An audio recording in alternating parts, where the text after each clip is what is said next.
What's up, everybody? Welcome to You Are Not Normal podcast with Tony Mont. I have a very special guest today who is actually my brother, Brian Mont, and has joined us for the pod. We're going to talk about life and resilience and overcoming adversity. Brian's got a great story, so I'm looking forward to this podcast. We've been talking about it for a little while, right? Like, we should do a podcast next time you're in town. And here we are. Finally made it. Brian's here for some work stuff and graced us with his presence at the office. So welcome to Scottsdale. And why don't you introduce yourself? Tell the people what you do and kind of where you come from and your background, because you're a very successful person. I talk about it a lot on this podcast of, I always say, like, me and my brother are pretty opposite. Yeah. And I always say, like, there's two paths that take, because we talk a lot about entrepreneurship and how you can make money. And I'm always referencing to you where I'm like, you can just grind it out in a corporate job and make a shit ton of money too. Yep. Like, not everybody is built for entrepreneurship, but there's other ways to be successful, right? Yeah, there's different ways to do it and different paths. Whatever path works for you is the best one to take. So just go down the path that you want to follow. I know people that started a business shoveling dog shit. And it's like, I don't want to do that. But they find success in it and make good money doing it. So it's like money whatever in you want. Anything as long as you put effort into it. There is money in it. You can make money a million different ways in this world. Right.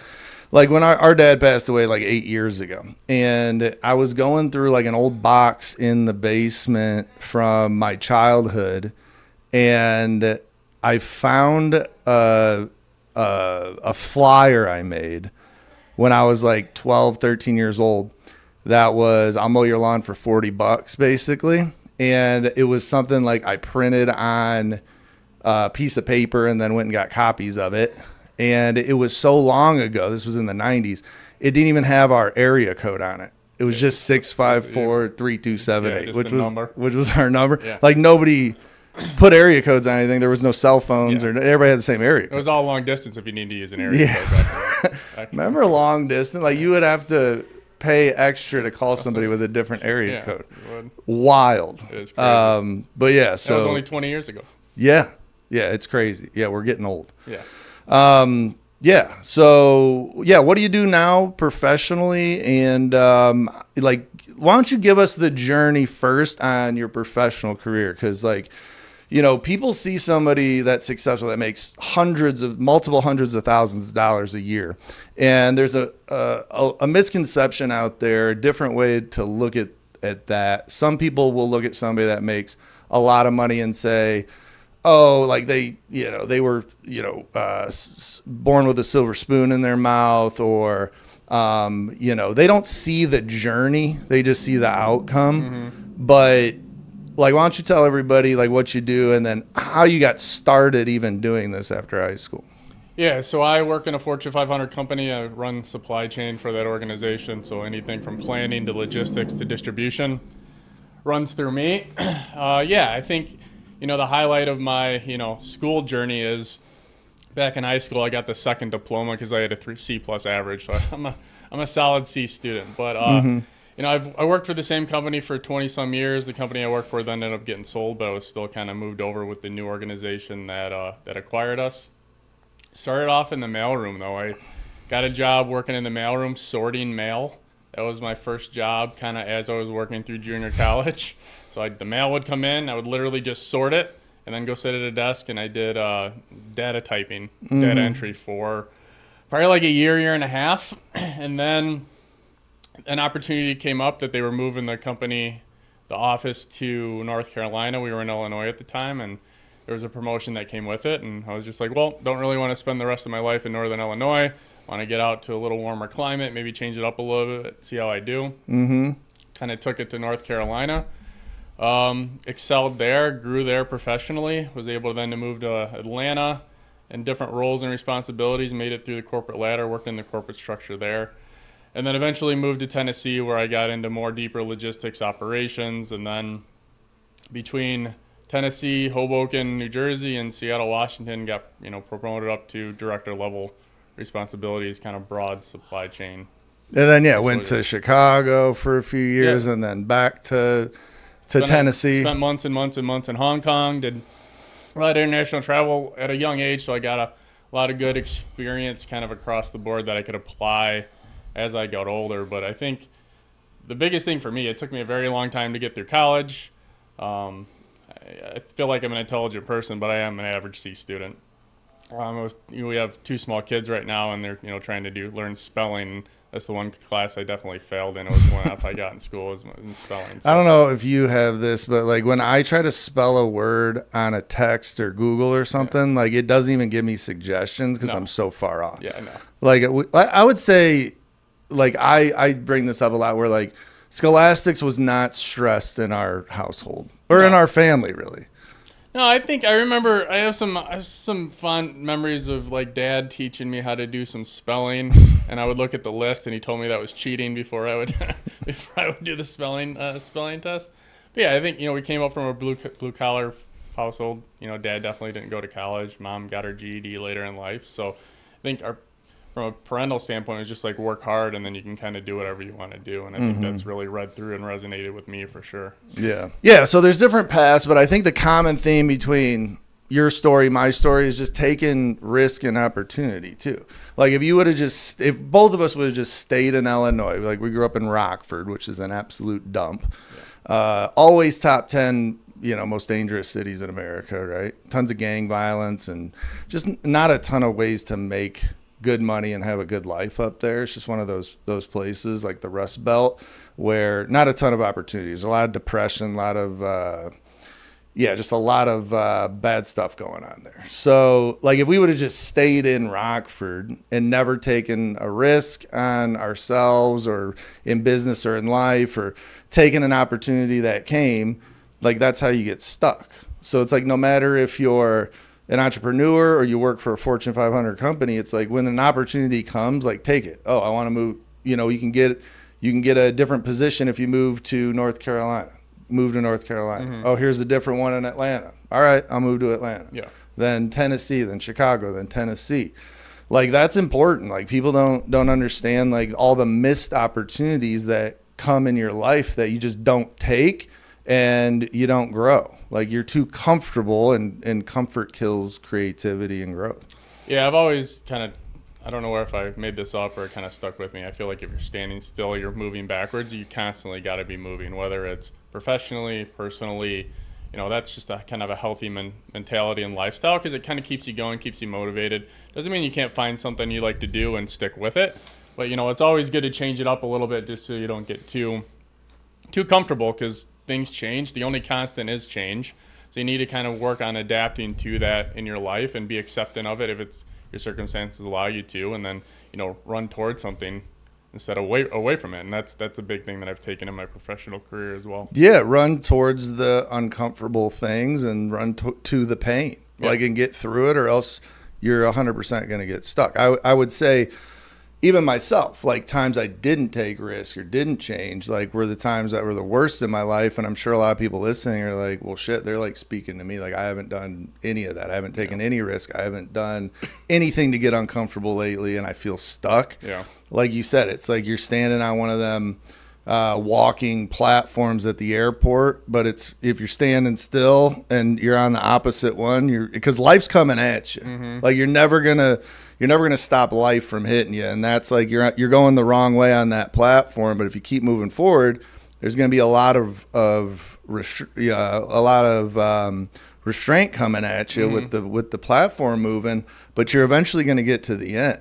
If you stand still, it's just going to keep pushing you back. And that goes for life or business or anything. Like you're never going to stop life. It's how do you react to it? Determines your success. Yeah, and I think there's like I said before, the only constant is change, and you can be doing really well, and you can be comfortable, and everything can be going well, but there's always going to be a curveball to hit in your life, and being prepared for that, not being too blind that there is going to be change coming, I think is really important to kind of ground yourself in that, to understand, hey, I am doing well, I am comfortable, but if I don't change and adapt, my life is probably going to make me change or adapt, and that's something that I've dealt with throughout my whole life, and I think that's important. It's been really important to me to be able to be, kind of focused on that and kind of almost like proactive, right? Yeah. Where it's like if I get ahead of this thing we call life, like I'm gonna be proactive about it and understand a curveball is coming before it's pitched, so you can be prepared for it. And it helps you grow those skills as getting through adversity, right? Mm-hmm. Like it's the reason I take all these opportunities that come my way, move across the country a bunch, and start a new career at 41 years old. It's the same reason I, do the Spartan races and stuff like that, because it's like, if I want to not be calloused, but I want to have, build up that armor to where when life does throw something at you, you're like, no, I've been training for this shit. Yeah, like, you want to have that muscle memory, so it's not like new and then panic sets in and you're trying to navigate choppy waters while you're in the water. You want to prepare for a swim before you get in the ocean. So it's all in preparation, and just kind of having the vision and the foresight to see that, hey, stuff's going to come my way, and how do I address it properly? Yeah, and so we touched on that, like saying, you come from adversity in life, shit out of your control. Yeah. Why don't you tell the viewers out there, kind of like the health struggles you went through, younger, and just kind of the elevator pitch of why you've got like 12 lives. And we were thinking about getting a t-shirt made that, because Jesus was resurrected, died once and resurrected once, like Jesus 1, Brian 7 or 8 or wherever you're up to now. But why don't you tell everybody, that kind of side of your story? Yeah, so I've had 2 heart transplants. I've had a stroke that I survived, and I'm also currently a 5-time cancer survivor. So when I was young, and when I was 9 years old, I was healthy, completely healthy, played sports, really never sick. Tell this story a lot. Can't even remember having catching a cold being a kid. When I was 9 years old, got diagnosed with cardiomyopathy, which is an enlargement of the heart muscle. Had that happen in June. In October of that year, I ended up getting transplanted. If I wouldn't have had the transplant that night, I would not have made it the next day. That's how sick I was. I regressed extremely fast. Did well after that transplant. I think 5 years later, I had you take immunosuppressive drugs to make sure your body doesn't reject your heart. Out of all the years I've had transplants, I've had only one rejection, and it was in 1995. I had a really severe rejection. Told me I wasn't going to make it. Lo and behold, 3 months later, I got through the treatment, and they did some experimental stuff, and it worked for me at the time, and reversed the rejection. And I ended up, that heart lasted 20 years. Then in 2011, I had my second heart transplant. The transplant itself went well. Had some complications afterwards. Ended up having a stroke, lost mobility on my whole left side, had to learn how to walk, talk, all that kind of stuff again. Went on ECMO, which is a machine that filters blood throughout your body, because my lungs were full of fluid. It was pretty grim. I died for 45 minutes. It was just kind of a rough, few months span. But the funny thing is, it's like you go through all that, and that was in January. And 4 months later, I was back at work. Mm-hmm. And it's like, not that work's the most important thing, but at the time, I didn't have a wife and I didn't have a family. Well, routine is important. Yeah, and it was just important that it was just like I had to get back to something that felt normal for me. So my whole thing was, I got to get out of the chair, I got to get moving, and then my whole goal was to get back to what normal was for me. And normal for me was getting up, going to work, and kind of excelling at work. And that was a big part of my motivation to get healthy. Yeah, 100%. Like it's, I look back at those times, like when you were going through your first heart transplant, you were 9, I was 7. And like I just remember how sick you were in bed, like that night. And like you were just like skin and bones, like a little Ethiopian or something. And it didn't look good. I don't know if I grasped like really the severity of it then. I mean, I knew it was grim, but later in life, like looking back on it, it's like, holy smokes. Yeah. And then I remember the rejection, in 95, and you were what, 13. You were 13, so I was 13 or 11. 14, 11 or 13, and then the other transplant in 2011, I was you were 29, so I was 27. Yeah. So like that one, I was there for, and I just remember like when you did code the first time, like I came to the hospital. I was right down the street. I came to the hospital. I flew in that day. It was the day you had your transplant. I was out in San Diego. You had it in Chicago. I flew in, you were already resting, and I was like, I'll just see him in the morning because everything was stable, and didn't want to disturb anything. So I went and grabbed dinner with a friend, and then later that night, you coded. So rushed over to the hospital, and you were just, you were dead. Yeah. Like, I just remember you on the gurney, and, like, we're going to laugh about this shit through this podcast, but, like, people... Like, we have a dark sense of humor, and we laugh about a lot of stuff, which we'll get into later. But you've been through a lot more than me. But, I faced life in prison and all this shit. And it's like, you got to laugh about it or you're going to cry about it. So we just turn all this trauma and tragedy into humor and joke about it all the time. It makes some people uncomfortable. Those people haven't really been through anything, though. But... you were on the gurney and you were dead, and I just remember like grabbing your arm, and I was like, "Oh, this dude's dead." Like you had no life in you. No, it took 45 minutes to bring me back by CPR. Yeah, I was flat. I was like officially like dead. You were dead. Like I've touched dead animals. Yeah. And only one dead body, and I can tell when somebody's dead. Been around the world 8 times, nephew. I can tell a man by the way he walks. But that, so yeah, they were like doing the bag on you and trying to resuscitate. You're going back into surgery, and I was like yelling at you, and I was like, Brian, just hang on. It's your brother. I'm here. Like, no, don't die on me. And then, I'm talking to a dead person saying, don't die. And then they get you back into surgery, and then you come out, and then you were basically in a coma. Yeah. For how long? Do you remember? Like a couple days, if not a week. 2 or 3, like 3 days, I want to say. And you're in this coma, and I'm like sitting with you, and like it was during football season, and the game's on, and I'm yelling at the TV and all this stuff, and then all of a sudden you wake up. And it was like, so like when you had your first rejection, they're like, you're probably not going to make it. Yeah. Your first transplant, he ain't going to make it. Mm-hmm. And then it's like, then you had your second transplant. It's like all that happened. They're like, he probably ain't going to make it. Mm-hmm. And then when they were like waking you up out of your coma, they're like, yeah, he probably isn't going to make it. Yeah. It was like, everybody was just like, this guy's not going to make it. And then when you did wake up, you were able to write. Yeah. Like that might have been like 5-6 days later, but like I remember like you were communicating by writing, and I remember you wrote.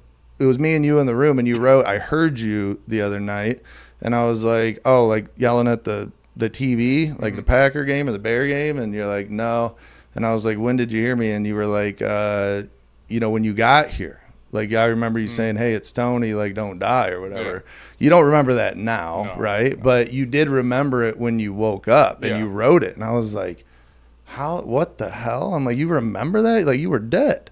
I, like, couldn't believe it. And, there's a lot of people out there that talk about, like, life after death or seeing the light. I mean, somebody that's been dead for 45 minutes. Yeah. Did you see a light? Do you remember anything? What did it feel like? It was the most peaceful sleep I've ever had. It's just...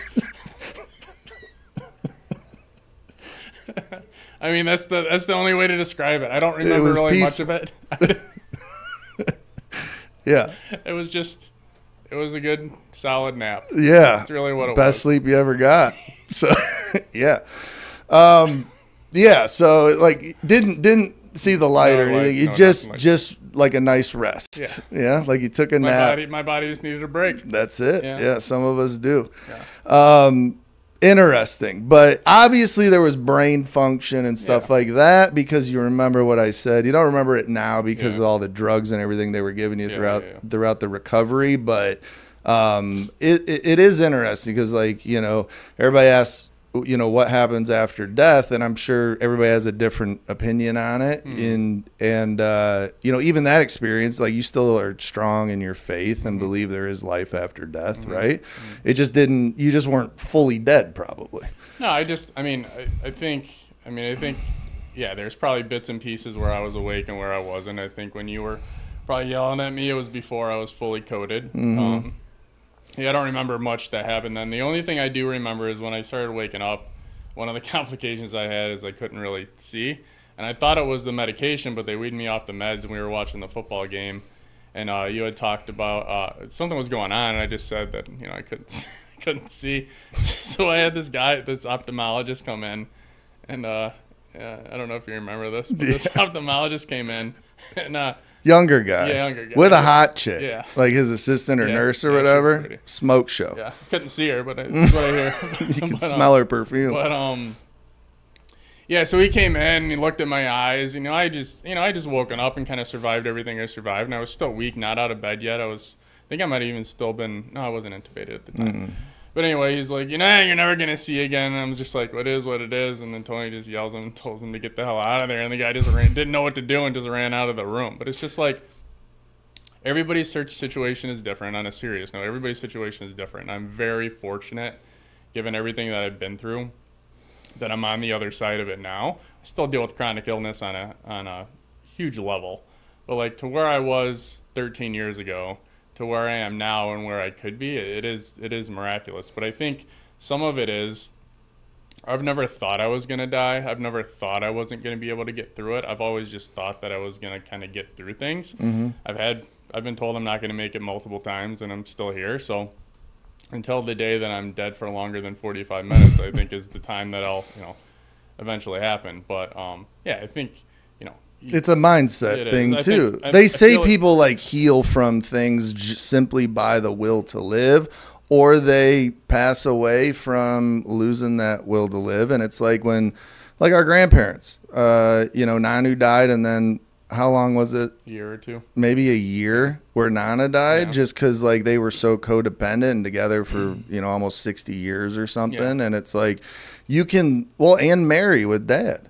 Like our dad passes away, and then a couple years later, I think Mary passed away, and she wasn't even real ill when he died. Like it's just like people can, and every time I would talk to Mary and Nana too, it was like, once they lost somebody, it was like, I just want to die. I just want to be with them in heaven, or whatever they were saying. But they said it every time I talked to them, and they willed themselves into it. And it's like, you saying like, oh, I'll be fine, or, it is what it is. Or like with the cancer. Yeah. Like, so then, we'll get into the cancer, but, later in life, you get cancer. And even like every time you would get diagnosed with cancer again, like you'd get on the phone, you'd be like, I got cancer again. And we would laugh for some reason and be like, what? Because it's so ridiculous. Yeah. And then you would just be like, hey, it'll be fine. I'll just, do whatever, get chemo, do the surgery, do radiation. I'll be fine in a few months, but it's just going to suck for a little bit. Yeah, I think there's two things that go into it. I think one, you have to have really good care team. So I've had excellent care team through my transplant journey and my ongoing cancer journey. But yeah, I developed a cancer called synovial sarcoma. It's a soft tissue cancer. It's the rarest of the rare. It's like 1% of the population gets it. And it's a derivative of me being on immunosuppressive drugs for 33 years for my transplant. So the medicine I take to keep me alive for my transplant causes the cancer. And I think it was either 2020 or 2021 was the first time I got diagnosed. I had a spot on my lung, thought it was a wheeze. I felt a wheeze, went to the ER. They took an x-ray, and they're like, it's probably just fungus or something. Come back in 6 months. And I was like, no, I don't want to wait. So pushed for the biopsy, came back cancerous. Met with oncology, met with the surgeon. Had the lobe of my lung taken out, and they're like, hey, feels like it's isolated. No, did a PET scan, cancer was free. And that was just kind of the start of my journey. I've since had cancer 4 other times. So I've had cancer 5 times since 2020 or 2021. Yeah, it was right during COVID. Yeah, right during COVID. So it was like I was nervous to go to the hospital being an immunosuppressive patient to begin with during COVID and all that anyway. We had 2 small kids. Well, one on the way, actually, when I first had the first one. We hadn't had our youngest yet. But there was just a lot going on medically. It was a lot of unsurety. So, yeah, and I think, each time they said it wouldn't come back, and then kept coming back. I've had So it was the lung first. Lung You had the spot on the lung, and then the lobectomy. So they go in there, they hack off a third of your lung, right? Take it out. And then the second one was on your head. Scalp. Right, and you got a Which scar is extremely rare. there, right? So you had surgery on the lung, surgery on the scalp. They had to take it out of the back of your head. And then the next one was the tonsils. Correct. And then they had to take the tonsil out. The tonsil out and then did radiation. Which was the worst. It was the worst thing in the world. Radiation, right? The throat radiation was horrendous. Was horrendous. So you had that done. And then the next one was the lymph nodes. Yeah. Where you did chemo. Did chemo. And then that was not fun. No, it wasn't enjoyable. It was not an enjoyable experience. And then what was the fifth? It was your face? This ended up not being cancer. They just hacked into your cheek for the hell of it? Yeah, just adding a scar to the collection. And then I ended up having a bump on my scalp. Bump on the scalp. So what? It was, how many surgeries then? It was 4 surgeries? 4 surgeries. And chemo and radiation. Chemo and radiation. What was the worst out of all of it? The chemo was really hard. Extremely hard. But for me personally, the radiation was rough because it's kind of radiation around your jaw. I did instead of doing it over like 3 months, I did 2 weeks every day, kind of more focused, heavy duty to try and really nip it, make sure there were no cancer cells there. But what happened was I developed an infection in my jaw, and I was just in an immense amount of pain. You know, radiation sucks. Cancer sucks in general. Radiation is pretty brutal. And they said, it should go away in 2 weeks, and mine just didn't. And, kind of misdiagnosed the infection for over a year. And then when I had my routine scan and, my lymph nodes lit up and I started the chemo, after the first round of chemo, I mean, the infection, since I had no white blood cells left because the chemo kind of wiped everything out, the infection just grew and spread, and I dealt with that for a little bit, but we were actually able to get that under control back to be able to be at a healthy weight. But yeah, the chemo is just absolutely, for anybody that's gone through it, is just extremely hard. Yeah. Extremely debilitating. I'm 2 years off of the chemo now. I'm in remission again, but and have been for a little while, but I'm still dealing with after effects of the chemo. It's just like I'm always cold now. Mm-hmm. I mean, we're in Arizona and I'm wearing a long sleeve shirt. Yep. And my white count came back, and I don't get as sick as I used to. But my energy isn't back, and I feel for anybody that's kind of gone through it. But one of the benefits that helped me personally, kind of going back to my transplant, worked with me.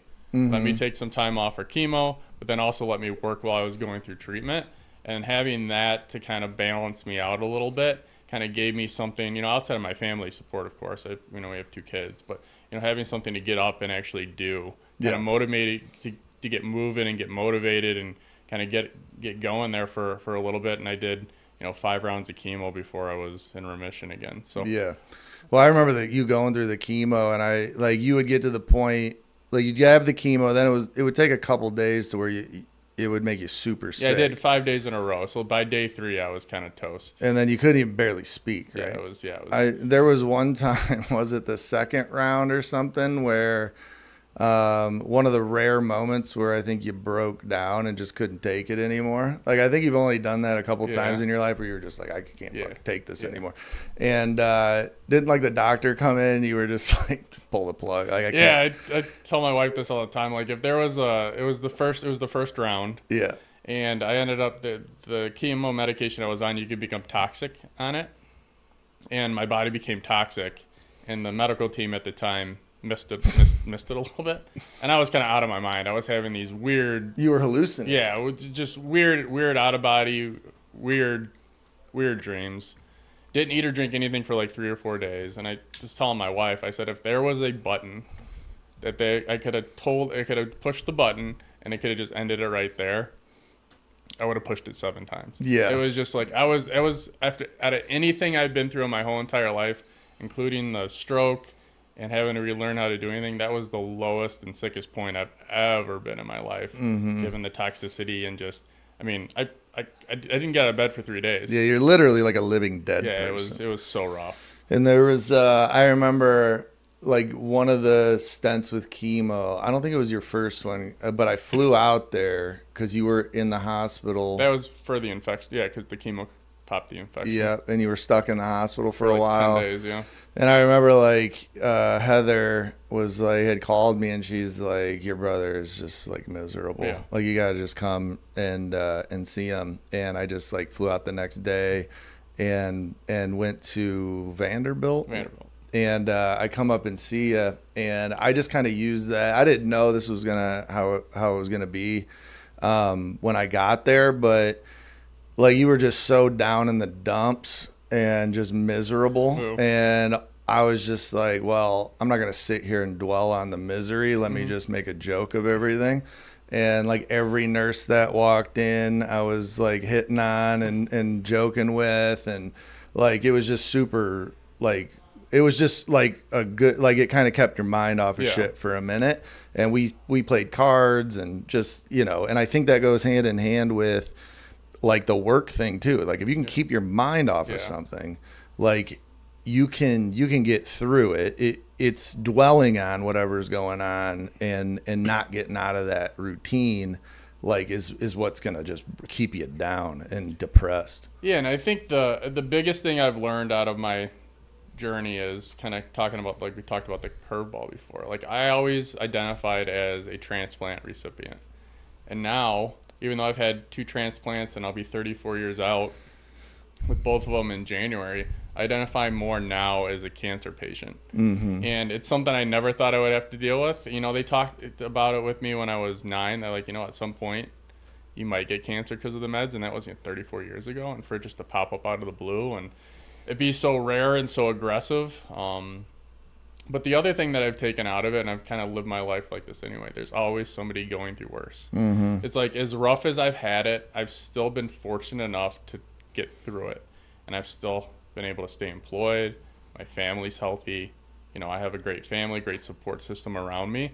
And I think, whenever I do kind of have those moments of, why me? It's like, got to think about, there's people that get worse news or similar news and don't get through it, or something else could be going on that you're just not aware of. So to me, it's all about perspective. I've definitely gone through some really hard times, and I don't wish it on anybody, but I think it's also made me a little bit stronger. No, of course. For it. I pray for my wife, because I'm sure it doesn't help, my communication style, because, I kind of just be reserved and just move forward. Yeah, you're a robot. Yeah, so I don't... Well, let me tell a quick story. Like, there was... when did Nana die? 94? 93 or 94. So we're little kids back then. I mean, 94, you were 13, and I was 11. Yeah. And we're at our Nana's house on my mom's side, and she was dying of emphysema, right? Smoking. Smokes, 2 packs a day. Smoking while on oxygen. Smoking on oxygen. And she was on hospice at our aunt's house, and we all kind of knew it was the end. My mom's one of, 7 siblings 7 to plus another 6 that came out of the woodwork later in life.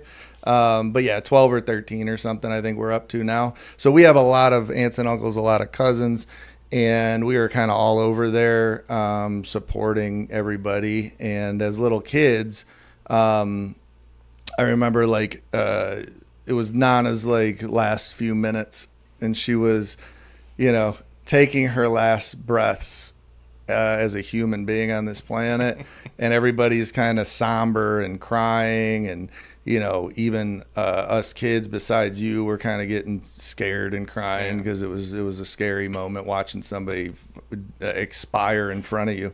And right when she took her last breath, Brian just calmly looks up at the clock and looks at everybody sitting there crying and goes, "Time of death, 7:04," and then just went back to playing Mario Kart.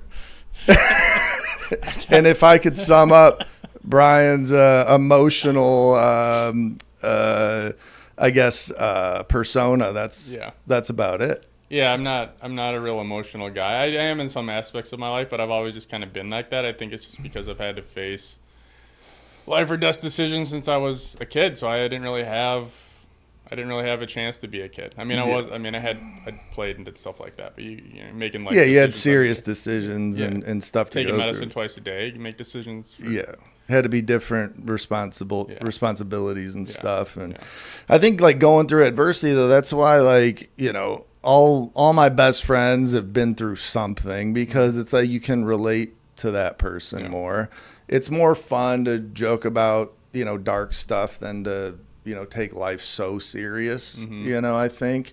And, you can be maybe a little calloused emotionally. Like I've definitely had that complaint from girlfriends. Like you don't really take anything too serious, or it gets hard to like empathize and stuff like that when you go through something really hard.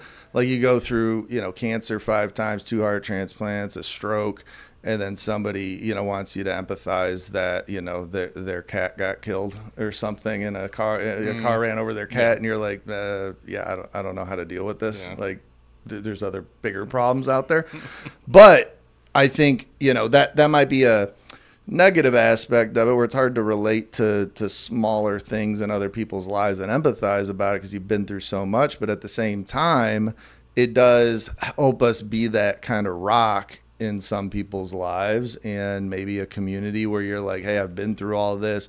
Here I am now, and this is what everybody else can do. And I am emotionally intelligent to the point where I'm not going to freak out, and I'm not going to have an emotional reaction. I can calmly like make a decision and be logical in hard times. And I think that's obviously a good thing. You need it takes a lot of different types of people to make the world go around. Yeah, I think what it's done for me professionally is, there's a lot of chaos in business in general, and it's helped me kind of stay calm in chaotic situations. Like dealing with COVID while you're working in supply chain was, huge hurdles that you had to overcome, and there was some crisis modes while I was working, and definitely reason to be heightened awareness of things you need to work on, and there is definitely panic in some areas, and I don't feel like I ever really panic in those situations. I think some of it is because you want to give it the right attention at the right moment and be, dedicated and aggressive where you need to be, but also kind of the steady hand, because at the end of the day, it's important, but it's not life or death. I'm not working in a medical field. I'm not responsible for somebody's life. So it's like there are bigger things that go on. You still have to address things properly with the right attention, but, kind of take a step back and realize what is the right approach to this to kind of make everybody kind of at ease and calm. And I've been trying to kind of approach that way with work, the best I can. And I think what I've dealt with throughout my life has kind of steadied me enough to do that. Yeah, I agree. Same here. I think it's definitely a good skill to have in business, like being, not the one that panics or knee-jerk reactions. Like it makes us a little more logical, I think, a little more grounded and down to earth, and appreciate the good things in life, right? So I know you do a lot of like charitable stuff, work, and donations. What are your top 2 charities that you like to work with? So we went on a trip for Make-A-Wish. So I was on the board in Tennessee where I lived for a while, the junior board, and I was a volunteer with them for 20 some odd years until kind of work and other obligations came into play. I also volunteer through Donate Life Tennessee and UNOS to support organ donation. So I've done a couple speaking events. I've done some podcasts for them as well, just to try and kind of show my story that it's really important to me, not really the success aspect, but that you can live a normal life, whatever you call normal. I can get up, I can have a family, go to work, can travel. I want people to see that regardless of the adversity that you felt, or if you're in the position that you might need a life-saving transplant, you can still have a normal life afterward. And it's really important to me that people can see me and others like me out there doing things.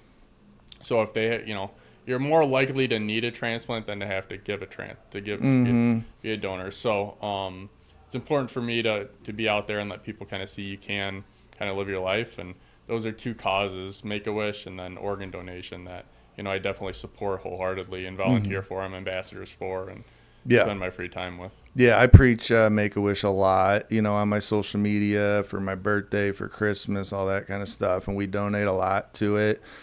People that buy apparel from me. We send all that money to Make-A-Wish. So yeah, it's a great organization. We'll put those 2 links in the description. So if anybody, wants to donate to 2 great causes, definitely do so. And it's a tax write-off. Yeah. So if you got some tax liability, might as well give it to some kids that need help, right? Yeah. All right. Well, this podcast is called You Are Not Normal. And like I named it that because it's like we talk about living a normal life or not a normal life, or my life was this, or either every life is normal or every life is not normal, because there is no real normal. It's just kind of a made up word for life in general, because everybody goes through something. And it's like we're either all special or none of us are special. Yeah. It's like we all have the same opportunities. We all, get like a lot of adversity, and just because maybe your rock bottom was telling the doctor to pull the plug on you and kill you when you were going through chemo, my rock bottom was facing life in prison. Yeah. Those might be extreme for some people to consider, but some people's rock bottom could be losing a job and not knowing what to do next, or having a scare like a biopsy or something, and that's what changes their life. People, I don't know if you get that asked this question a lot, but for me it's like, holy smokes, how did you go through that? Mm-hmm. Like, you were 22 years old facing the rest of your life in prison. Like, how'd you get through that? And I'm like, the way I explain it to people is like, what's the worst thing that's ever happened in your life? And then they tell me, and I'm like, that's exactly how I felt for a couple years. It's like that's all we can relate to, is how the worst you've ever felt. Like, the worst I ever felt was going through my rock bottom. And then, for me, it was, choices I had made and then got out of it with, changing up my life. But, that's why this podcast is called You Are Not Normal, because it's like everybody goes through everything. Nobody's normal. Nobody's life is normal. Nobody's life, is written. It's like you just got to, go with the punches that it throws at you. Everybody lives in their own sense of normal. Everybody's life is as normal to them as it can be. And yeah, I think you have 2 choices to take. You could either deal with something or you could not. So it's like whatever you're dealing with, small, big, medium, whatever, face it head on, or you could choose to kind of quit and give up. And I think for me, I've never once thought that I wasn't going to beat something. Mm-hmm. So it's like that mentality for me has helped me kind of get through everything. And I think that applies to, work. It helps, if a challenge comes up, it applies to that as well. So I think having good foundation, good support system around you if you have it, but then also having the thought and belief in yourself is huge. Because at some points, I'm the only person that I think to this day, some things come up and I'm the only person that believes it. But I'm the only one that has to be. It gets me through the day and it gets me through the situation. And I think if other people can do that as well, you just need to have self-belief. And you can get through a lot of things. You can't get through everything. You get through 99% of it if you have belief in yourself. Yeah, pain is a decision. Like I always say that, because it's like you can choose to feel that pain and make it win, let it win, or you can face it head on and choose to beat it. So yeah, I think that's a great message to go out on. Thanks for joining us on the pod. Thanks for having me. Yeah. And, just to wrap it up, if Brian can, go through 2 heart transplants, 5 stents of cancer, a stroke, and still have a good mindset of, being successful, having a family, and, having a fun, fulfilled life, what's your excuse? Is my question. So thanks for joining us, guys. We'll leave Brian. Well, how do people get a hold of you? Like, if somebody out there wants to have you on a podcast to talk about to a community that of transplant recipients or cancer survivors or something like that in the medical field, like is it Twitter or Instagram? Yeah, or what? Instagram is at bmon81, so that's the best way to get it. Yeah, at bmon81. We'll put that link in the description along with the charities that we like. And until next time, we'll see you at the top. What's up, guys? Thanks for watching my video. If you'd like to watch more videos, my playlist is right here. And if you'd like to subscribe, click down here. I'll see you guys at the top.